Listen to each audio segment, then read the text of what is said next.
Hi, I'm Dr. Linda Silbert, and welcome to Hooked on Hebrew. Hooked on Hebrew. It's a game-based way to learn Hebrew letters and prayers. And before I begin going into detail with the whole program, I want to just thank all of you. I can't tell you how much I thank you for being teachers. Being a Hebrew school teacher, I don't think anyone can imagine how difficult it is. First of all, whoever came up with this idea, begin after school, 4 o'clock. That's the hour most people take a nap. So now we have all these children that are totally exhausted, stressed out from school. They know all the homework they have to go home to. And we have teachers who have probably been working all day coming in to work. And here we are, bright-eyed and bushy-tailed. No, it's tough. And we'll also teach a new language. It's not the language they speak. So all of you, God bless you. Thank you, thank you, thank you. This might be a good time to introduce the 4 principals at HebrewSchoolFund.com. From left to right, Marilyn Arsham, Ron Arsham, me, Linda Silbert, and my husband, Al Silbert.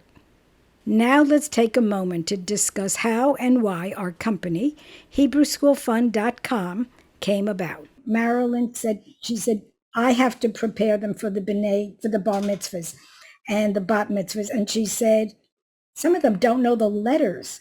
They can't decode. They don't know the vowels. And here we are, because it's usually introduced when they're 6, 7, 8. Okay, and then it's never, you don't go over it every single year, constantly. And it's not happening in most of the homes. Okay, so Marilyn said, can you do this? Can you make it for Hebrew schools? My whole thing is I'm in counseling. It's child development. Children will play. They must play. And they're after school, they're tired. Let's see, these card games we created, I did this because I work with dyslexic children. And the frustration, and we start to lose them. Just one quick thing so that before we go on, your brain has billions of neurons that connect. They connect with these hair-like follicles called dendrites. I'm not a neurologist, that's as far as I go. But what I did research, when you become anxious, those dendrites shrink. Picture these kids in Hebrew school, tired, stressed because they have to go home and get all the homework done. And if you live in an area that we live in, they could be the only Jewish child in the whole 4th grade. Okay, maybe we have 5 different elementaries, 1 middle school, maybe there'll be 10 Jewish kids. So the outside, they're looking in at everyone else. They're in Hebrew school. They want to play baseball. They want to go play their soccer. They can't pick it up because they've been absent so much. Those dendrites will shrink. No learning's taking place. And that's why it is so critical to know emotionally where these children are. So with this said, we will move on to the next thing. Question to you. Do you teach the alphabet, letters, vowels, prayers, 2 of the above, all of the above? If you answered yes to any of this, then you would be interested in Hooked on Hebrew. It is a game-based way to practice the letters, the vowels, and the prayers. And what we did, we began with, if you look at the screen, Hebrew alphabet 1. And that is with all the hints. We had a really good time coming up with all the pictures, and my husband was going crazy with each picture. I'm wondering what we're going to put.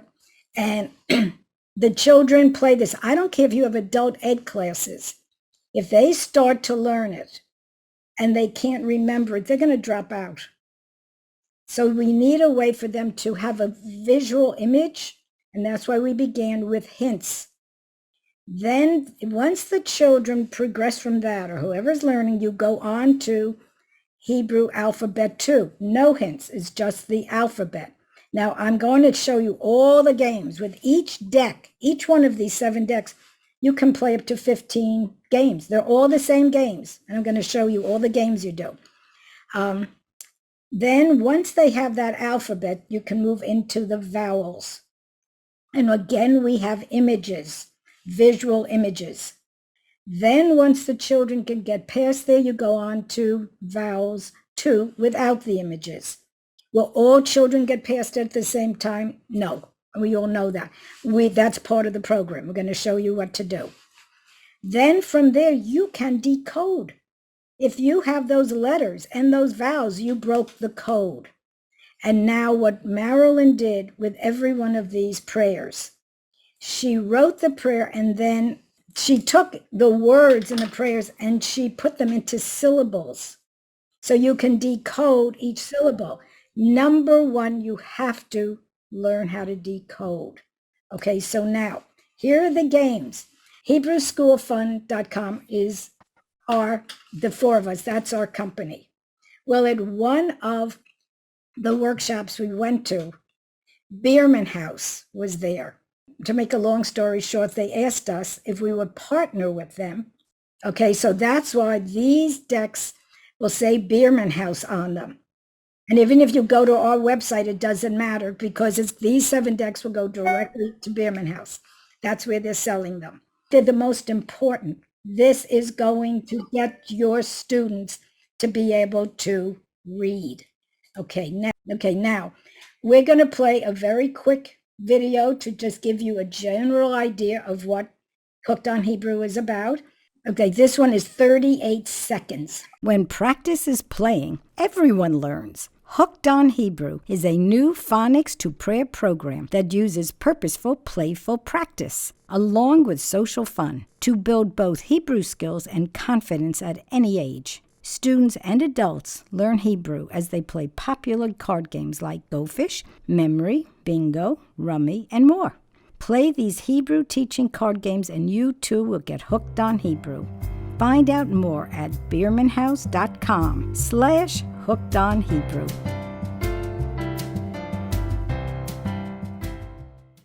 Did you see a girl running over to show her cards to another girl at the table? The reason was we started with the Teen Maven program, which I'm going to talk to you about, to utilize the teens who have already been bar bat mitzvahed. They can be part of the class. We call them the Teen Mavens. They attend. We give workshops for them, and I'll explain all about that in a few minutes. That's why she was running over, because they're part of the class. But you have to form that program in your school. We're in the middle of doing that right now with Sharon. I don't know if you know Sharon Solomon over in Roslyn, in Temple Beth Shalom in Roslyn, New York. We're putting together a team program there. Okay, now, why do kids love them? The teachers and parents love them because they're purposeful, playful practice. They're practicing without realizing it. They're practicing their letters, their vowels, the prayers, all of the above, exactly what they need. Okay, so moving on. Here's why. It's a fact that learning requires practice. Remember that old saying growing up, practice makes perfect. But children don't want to practice. It's just normal. I don't blame them. I have never been, we're here like over 40 years. I'm with all these dyslexic children, all these children struggling in school. I've never had a child ever say, let me go home and practice that. I think I have to really brush up on this. It's just not normal. They don't do it. But they will practice with this Hooked on Hebrew card decks because we've watched it, because they want to play. The mothers will bring them in when I work with someone tutoring. They'll say, oh, if I play one more game of Go Fish, or if we play war one more time. But the kids want to play. They want to win. And as they're playing, they're practicing. They just don't realize it. Okay. Okay. And my husband's saying, I know, I always cheat a little so the kids win. He always would say, what are you doing? I said, my goal is for them to learn. Learning has to take place. I want those dendrites to stay here, not like this. And they come in and they just relax. And my tutors that work for us, they say, oh my God, we drive up and the kids are at the bottom of the driveway waving. They're so excited, or they're at the window waiting for them to come in. Marilyn said when we finally got this together and she started using them in the classroom, the attendance went up. She said, oh my God, this is unbelievable. They love playing, but they like it because they're winning. Well, especially with us, but with the kids, you'll see when you start playing how you're going to do it. You can incorporate these games into religious school, preschool, adult ed to make learning happen because it just happens automatically. And playing cards is one of the best games because everyone's at the same level. Playing cards there's a lot of research on playing cards. It's an interesting thing, but I don't want to spend the time with it. So you can play class time, small groups, if you work one-to-one tutoring, family fun at home, temple game parties. I just started talking to Sharon the other day about it, actually having a temple party where they all come in, they all play cards, and you have one against the other. Let me tell you, those kids are going to practice because when I'll show you some of the games we do, and every time certain games they say to me, before you score, before we do anything, I want to practice. Is that okay? And I go, sure, that's the goal. Wonderful. They want to practice. So let's move on. The first game, I'm starting with memory. And you can play alphabet 1 with the hints, alphabet 2 without the hints, the vowels, whatever you want, prayers, anything. Begin with memory because it's just you can take the number of cards. Let me just throw this in. Every one of our decks, they all have 48 playing cards, but there are 24 matches. So there's 2 of every playing card.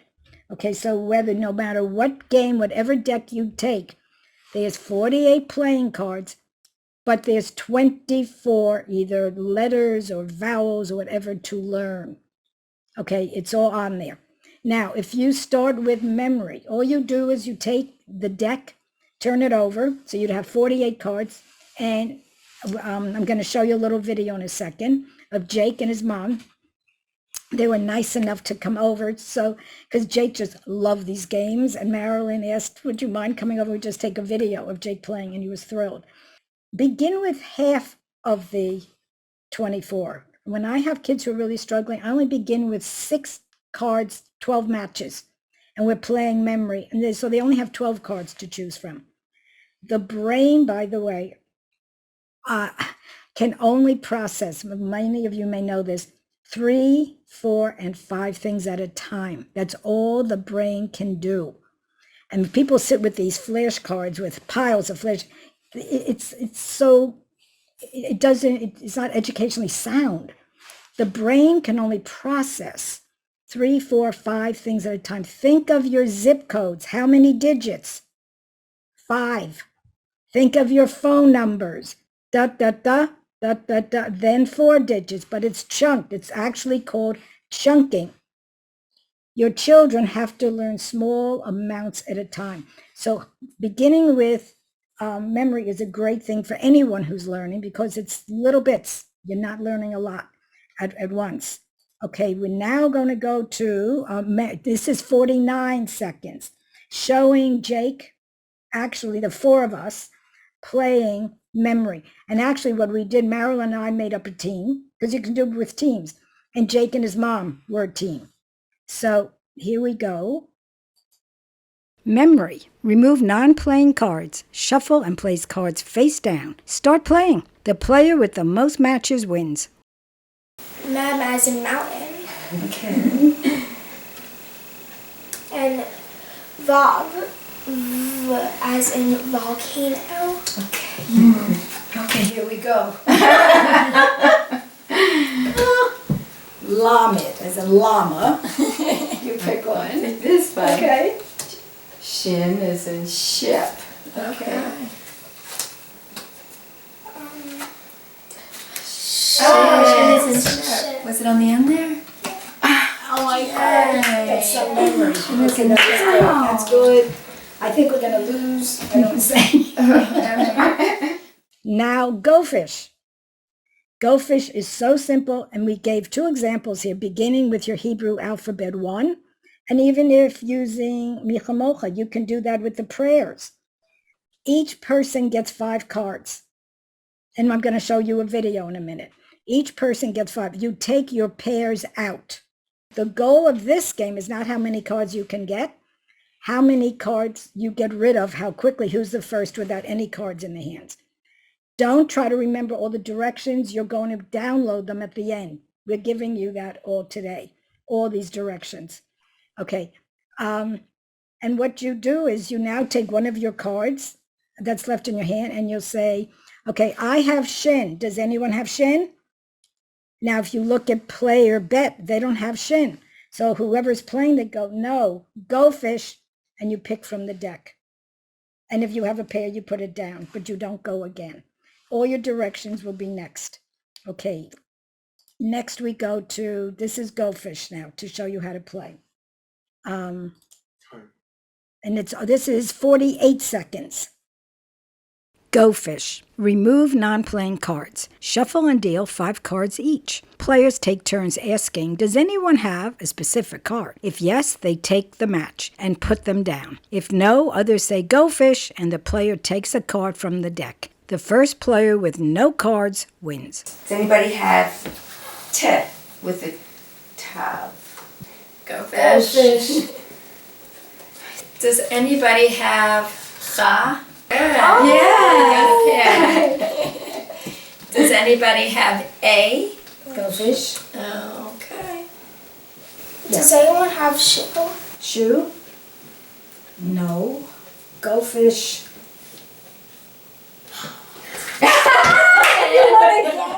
You see the excitement. The kids actually start screaming. The funniest part is when we go to the teachers. They're sitting there because they don't want to be there. It's after school usually, and they're staring at us. And they start playing these games, and they're sitting there yelling and screaming. But anyway, so we showed you memory with the same deck. Doesn't matter whichever one you want. Gin Rummy. I wouldn't begin with the little ones because they can't hold. It's 6 cards. You don't get 5, you get 6. And the whole goal of this game is to get 3 pairs. And all you have to do is deal everyone 6 cards, and they don't put any pairs out because their whole deal is to try to get 3 pairs, okay? When the card that you discard, the next player, they can pick that card and then discard another card, or they can keep picking, or they pick from the deck. Whatever they want. The goal is to get 3 pairs, and then you shout, rummy. You have rummy. Okay, next one is Crazy Eights. Crazy Eights is excellent for vowels. Excellent. I'm just telling you this. What if they learn it immediately? Crazy 8 uses any deck that has wild cards in it. Some decks, if they have a wild card in it, it means you can play Crazy Eights. What happens is you have your hands. Everyone gets 5 cards, just like in playing Go Fish. Take out your pairs. Now you take one card, the top card, and you turn it over. Whoever goes, you go in turns. It's not the letter. You're looking for the vowel. If you have a letter with that vowel, you say it. You say the letter with the vowel, and you put it down. Next player goes, and the goal is to get rid of all your hands, of course, or your cards out of your hand. You don't want any cards. So now, if you should go and you don't have that particular vowel, you either can keep picking, but you could end up with a lot of cards in your hand, and the goal is getting rid of all the cards. Just keep picking till you get that vowel. And you happen to have a wild card or pick a wild card, you can change the vowels. You see on the wild card right there, that's in the deck. It'll give you the categories, and you'll know what category to switch to. And you put down the wild card with the card from your hand that has that category. It sounds confusing. This is an overview. You're going to have all this. When you're done, you can download it. I'm going to show you the game itself. Here we go. Jake. Click on how long is it? It is 59 seconds. Crazy Eights. Remove non-playing cards, but keep wild cards in the deck. Shuffle and deal 5 cards each. Players remove pairs now and throughout the game. During their turn, players have to discard one card from the category shown. If they have a match, they place it on the discard pile. If they do not have a match, they draw cards until either they draw a match and put it down, or they draw a wild card, change the category, and discard both the wild and one card from the new category. The first player with no cards wins. Okay, I'm going to change it to the Shibao. And I'm going to put the get. Okay, did you notice how much he concentrated? Did you see that? That happens with all of them, all the kids. It's amazing because they want to win and they have to read it. They're focused and they're relaxed. Most of this with not learning, it's practice. The kids don't stay focused and the anxiety is so high. Okay, now, next. This is war. Do you remember playing war also with your siblings, your friends? Now, what happens here? You take the deck of cards, and I don't have a video for this one, so I'm just going to tell it to you. You take and you divide the deck, not by pairs. You just shuffle it, and then go 1, 1, 1, 1, 1, 2, 1. You go back and forth till the entire. You're holding half the deck, and the other child. Only 2 kids can play. This is not a group thing. This is 2. You can put more kids on one team if you have 4, 6, whatever, or you want to set up teams. But this one, you have 2 things. And so now each one puts their decks down on the table, takes the top card and turns it over. Okay, if they do not match, the one who takes the 2 cards, and the goal of the game is to end up with the entire deck. Okay, the entire deck. Okay, so now you put your 2 cards down and alphabetically decide who's going to get those 2 cards, who won that round. And you do it with, Olive is lowest. the olive is the lowest. And then you go right to the very end. To top. Is the highest. Yep. Okay, so that's how you know. But now, if you both now go take your top card and put it down and it's a match, like we have 2 lamids, okay? If you have, and in the vowels, do you see the 2 cards on the top matched? Now, you take the rest, you take your deck and you put 1, 2, 3 face down and turn over the bottom card. Who would win? Think about it. Who's going to win?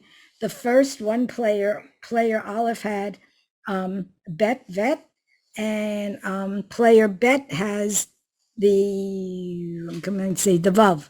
And now so then they look here and see whoever wins this one gets all those cards into their pile. So their deck's getting higher, the other one's getting lower.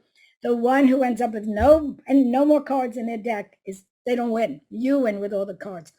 The kids get so excited. If after all this you turn over and they match again and you've got to play war again, you win a huge number of cards. Don't start this though with your 5, 6, 7-year-olds. They're too little. And I've tried it. They don't get it and they get mixed up. 8 and up, 9 and 10-year-olds love it. So if you have a 9 or 10-year-old that is really struggling with decoding, they didn't remember it, start playing war. And you may begin with alphabet 1 with the pictures. It doesn't matter. But know developmentally where these children are. And they will love playing this. I've had so many kids say, can I just take the deck home? I just want to take it home. Marilyn experienced it with kids she was tutoring for bar bat mitzvahs. And they started asking her, can I keep the deck? And they would play it until she met with them again. Okay, that's war. Reading race. That's with a teacher and a child. Wonderful for the little ones. It's good for your beginning. Your 8-year-olds, it's okay. But if you're with a child and they're really struggling and you send them to someone to work with them, This is a fun one. They truly enjoy. And this is the one where I always put out only 3 cards at the beginning. Only 3. And then I add another. Then I say, do you think we should add one? They go, yeah, let's do it. Let's do 5. But they don't know, I can do they don't know 5. what to do. So then here's what happens. I tell them, I'm going to set a timer and you have to read that as quickly as you can. Okay, so without fail, always they say, can I practice? Can I practice first? I go, sure. You want to practice? Yeah, okay. Wait a minute. No, don't set the timer. Don't do anything. And they go and they're going, ha, ne, ha, ne, ki, ha, ne, ki, mo. And then they're going, okay, and they're going through to, ooh, and they say, and they go over and over. And then they'll say to me, I'm ready. I say, go. And they say it like instant. And I go, oh, you're amazing. I didn't even set the timer yet. Okay, so, you get 20 points. It's 0. I didn't have to set the timer. You got 20 points. And you keep a record going you decide with the child, whether you want to go to 100 points, 200. Some of the kids, you always give out these little gold trophies that you get in the party stores. And they knew they could get trophies if they got up to 500 points.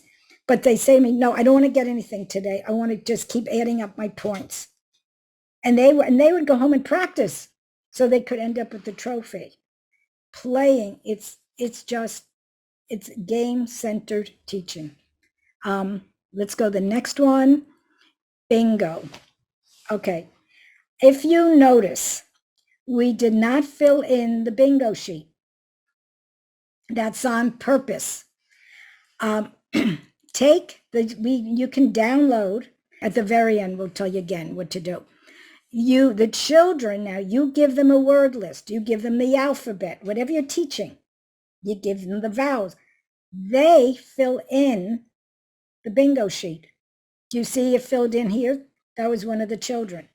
Now you play bingo. The teacher uses, we have a whole list of words. I'm going to show you all that in a few seconds. You call out the words. They're playing bingo. When I've played with so many kids, and Marilyn's done this, where we tell them just cross it off. They could use a pencil. We go to, they also say, can we play again? Well, the pencil's on it, so, okay, but you have to make up a new sheet. They go, okay, that's fine. If someone can write something, they will be able to read it. Have them write. It's using so many more brain cells. You can do it with anything, any game here. Here is the bingo we're showing. Here's the list for the bingo. And there's all your letters. They decide what they're going to put on their own sheet. Okay? I must tell you, I did this on a Zoom conference once, and I had all these teachers, and I had someone say to me later, I came to one of your other Zoom things, and she said, I just love this idea of bingo, but I found a company, they have it already done. I didn't even have to have the kids write them in. They already have all the letters, all the vowels. It's all done. I said, well, no, I know bingo's out there, but the point of this is the child writes it. They decide what to put in. It keeps them focused. And I've worked with such dysgraphic children because I work with so many disabled children. And they wouldn't even write their name to hand something in school. This they'll do. And I say, just write it. Here it is. Just copy it. And they're making up their own bingo. It comes in 25 square also. Don't do the 25 square until they're a little bit older. The little ones can't handle it. Then go to your 25 square. And then here's the list here's all your vowels and your letters. They fill this in. Okay, this is bingo. Now we're going to this card deck. This is a fun one. Little ones, again, it's good, or beginning, because, or you could do teams if you want. I once did a workshop and I was doing this, and all of a sudden I had 60 people. So I set up all these teams. They all got one lotto game. When you download the bingo, you're going to see the lotto right there for you to download. This, we're using Hebrew alphabet 1, because the little ones, the 6, 7-year-olds, you pass out 4 cards to each person. They put it on the little windows in the house. There's the 4 cards. Okay. Now okay, I apologize. You first take the deck and separate it. You take your matches, make 24 and 24. Okay, you keep one deck. Take the other deck and you pass it around. Everyone gets 4 cards and fills up their little lotto board. You then now pick the cards and you call out la, who has la? If they have it on their board, they get the second card and put it on top. The first player to fill all the windows is the winner. Now we did it in the doghouse. This was Al's idea. He said, let's do it another way. Now we give the cards out. If you have the card, you have to now put it aside. And you're trying to get out of the doghouse. Nobody wants to be in the doghouse. But I have to tell you, the little kids, they'll play lotto, they'll play this. They're not thinking of that as much as they just want to win. Okay, this is really good with little kids or any age where they're first beginning.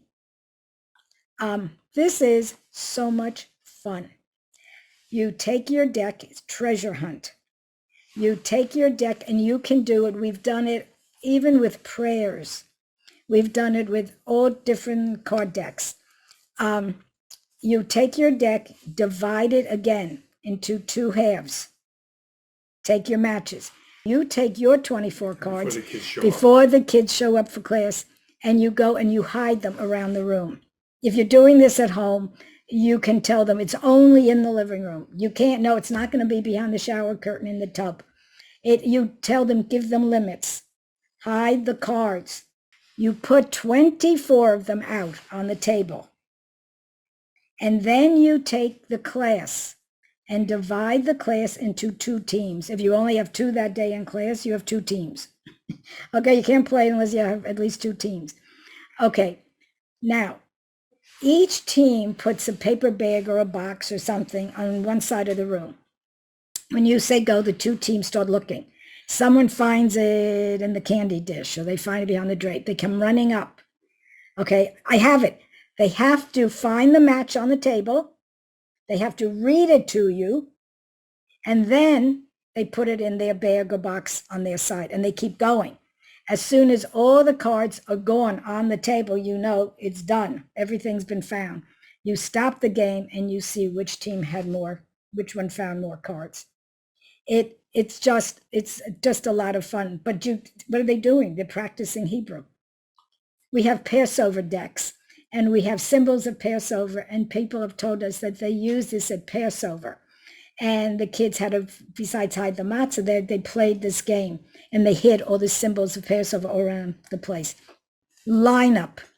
This is, you can play, if you notice, the example we gave you here is the Hebrew alphabet 1 again, because little kids love lining up the alphabet when they're learning it, aleph, bet, and they love writing, and they just line it up, okay?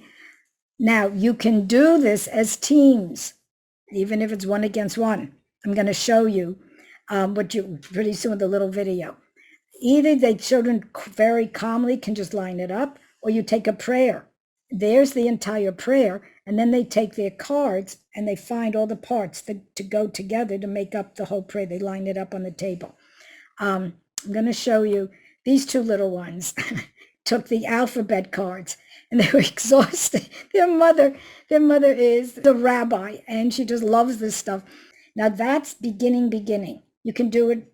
You can't do this with vowels. It doesn't work. It works with the alphabet and the prayers. Now the next video is interesting. We were doing a workshop. Actually, it was Central Synagogue in Manhattan. And we were teaching them lineup. And we used Hatikva. Okay, that's the game that we actually used. And it's Marilyn in the back singing. She happens to have a beautiful voice, but she's singing, you're going to see. And she said, she did this in school with doing the 4 questions, with just everyone singing. And you'll see what happens here. This one is 56 seconds.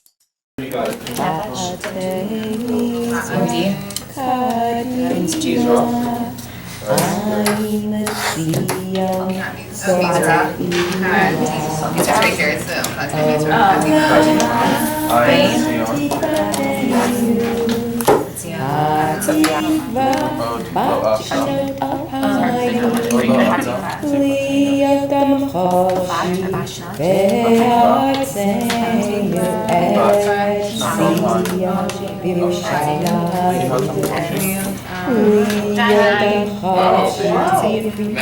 it out. Can we sing it? They want it. Okay, let's see. Let's sing it. Let's sing it together.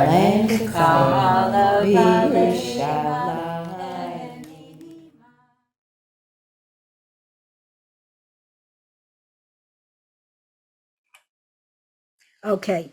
I have to tell you, that group, they are the trainers for the teachers. If anyone lives around Manhattan, Central Synagogue is humongous.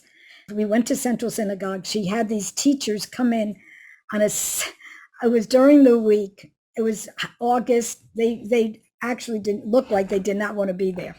They got so into it. It was so great. But this, I mean, you see what they did. We had one team against another. And that's how we actually did line up. Now I'm going to show you something, and then I'm going to show one more game at the end. When you download any of these games, now download the games, when you buy any of these games, you download the full teacher's guide. Okay, this is what it looks like. Tips for using an assessment. I must tell you, when I tutor, when I teach, when I give anything to teachers, I do a lot of teacher training classes. You cannot teach a child unless you know what they know and what they don't know. If I'm teaching English, I must tell you, I've been with kids, bright kids, but they're struggling in reading, and the schools are sending them to remedial reading. And I get them. I make them do an assessment with me. It takes you'll see this takes a few minutes. I begin with the English alphabet, and I apologize, and they go, oh, but it gives them the confidence.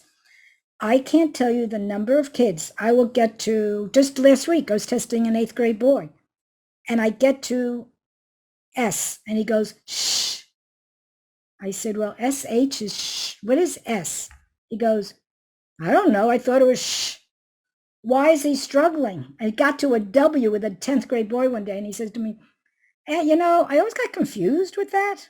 It's like looks like 2 U's. I don't really know. What is the sound of that letter? They may have been absent that day. They may have missed it. We don't know.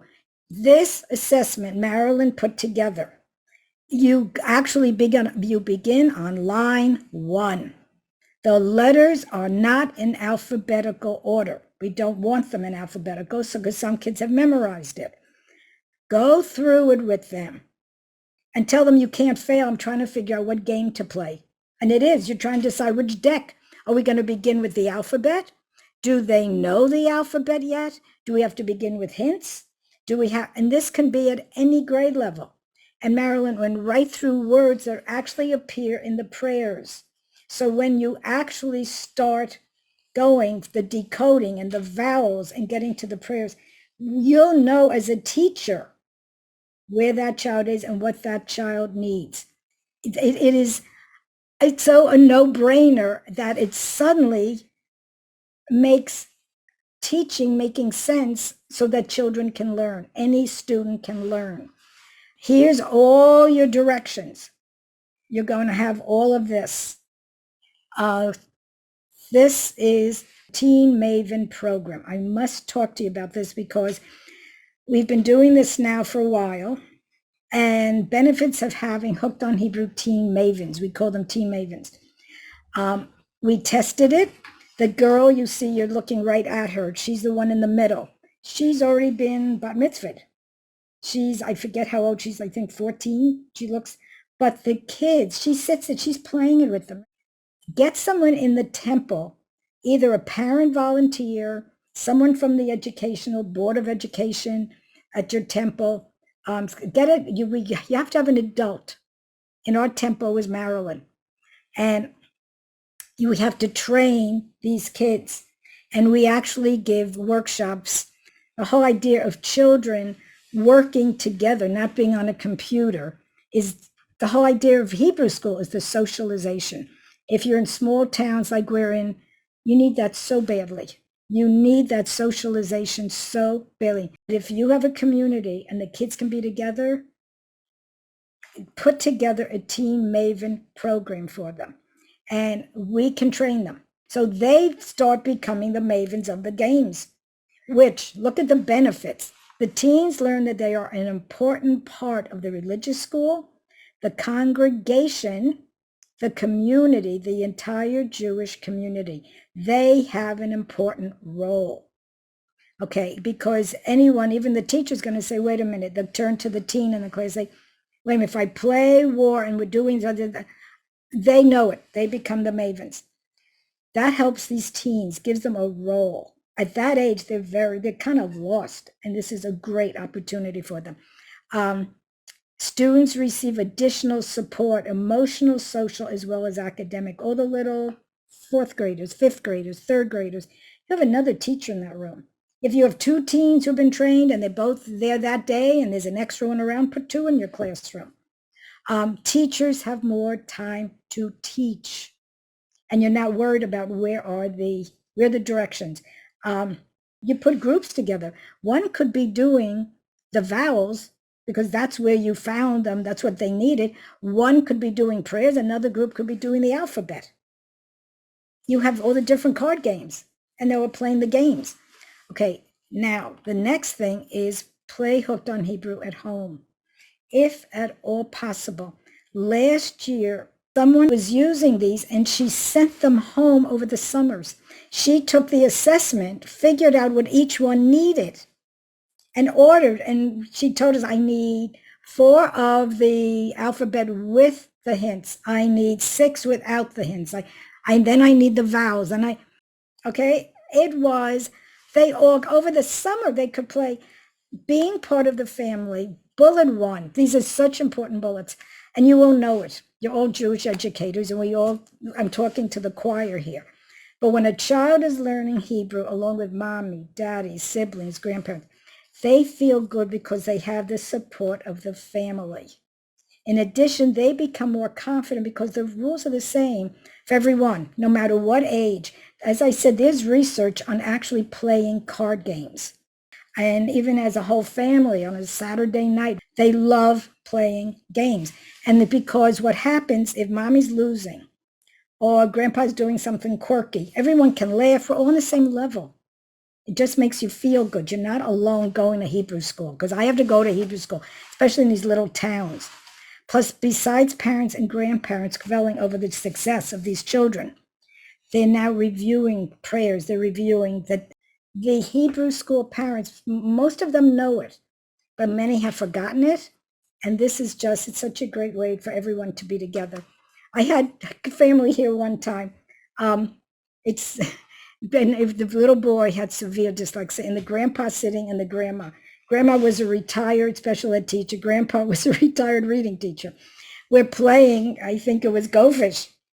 Grandpa kept getting everything wrong. And the grandmother was like rolling on the floor. She kept saying, you're doing it wrong. And the kid was in his pride. Grandpa, let me help you. And he could help Grandpa. Picture this with these kids hooked on Hebrew at home. I would love every kid to have a set at home. Whether they do a special fundraising or the PTA at the Hebrew school, whoever it is, just so they have it. The whole mishpacha benefits. Okay, next. Here we go. This is a game that I didn't go over before. It is so much fun. What you do, by the way, don't play it with 5-year-olds, 6-year-olds, even 7. They're too young. There's too much stress. They get too mixed up. They can't organize that quickly. They're just too young. Begin at 8, and you're a little older. You're 12-year-olds or 11-year-olds. Perfect. 10-year, it's good. You can play at a table. Okay, and you see Greg, we have 2 there. They're all lined up facing each other. You take the deck, and you take your deck, you divide it in 2 halves again, 24, 24. You give each team the deck. Okay, half the deck. Each team gets half the deck, whatever you're teaching. And then you call out a word, you call out a vowel, you call out a letter. The first team to put the hand on it is the winner, and they get the points. And you decide ahead how many points should we go to. It would be 1 point, and we go for 10 points is the winner. Decide with the class. Let them be part of it. Empowers them. It makes them feel good. Let them become part of it. How are we going to do this? Okay. And so this is how, and I'm going to show you a video now. Show down. Now, these are teachers. This is 33 seconds. Okay.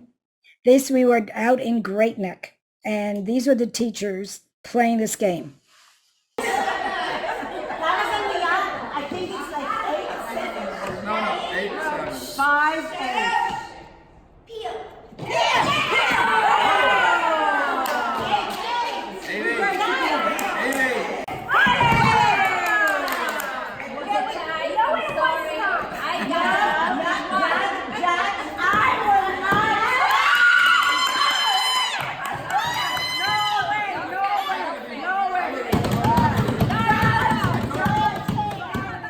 This is it.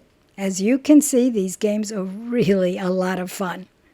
Finally, as I promised, here is the link you can use to get all the free resources I mentioned during this presentation. Just go to beermanhouse.com/hookedonhebrew. Be sure to include the hyphens in Hooked on Hebrew. And again, beermanhouse.com/hookedonhebrew. And finally, here's how to get additional information on all the card decks and games we mentioned, including prayers, vocabulary, Passover, Jewish living, and Yiddish for all ages. Visit HebrewSchoolFun.com. Once again, that's HebrewSchoolFun.com. Thank you again for attending this workshop. I hope you enjoyed it as much as we did.